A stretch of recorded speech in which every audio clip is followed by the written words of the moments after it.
Brian Windhorst here on the Rich Eisen Show from ESPN. So Steph Curry comes back now, and a very simple question is why? I mean, why in the world would a team that is in the running for, if you will, the most ping pong balls to set themselves up for the future, bring in somebody like Curry back? Why is this happening?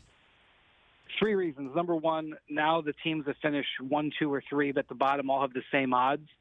So it's not like it was years ago where a win could cost you 10 percentage points on getting the top pick.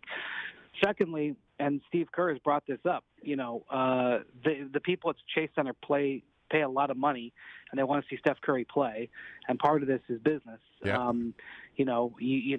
There's you're there to entertain your fans, and Steph Curry wants to play, and the third one is something that Greg Popovich, I think, has taught all of his players who played for him, and Steve Kerr fits in that for sure.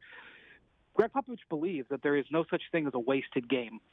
If you watch Pop over the years, he does some of his most important work in blowout situations either way. He coaches to the very end, and not in an annoying way, like he calls timeout down 7 with 10 seconds to go.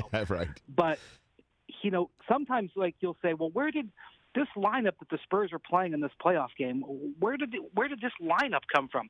Oh, it came from those 3 blowout games where they lost back in January. He decided to do this. And so Pop just believes there's nothing wasted. And Steve Kerr, I think, believes the same thing. There's nothing wasted, that even in these few games that he would have potential with Andrew Wiggins and some of these young guys who they're trying to evaluate, we can just scan past it in the scores and say, oh, they won by 15, they lost by 17, they lost by 25. He doesn't believe that. And I think all of those are factors as they made this choice.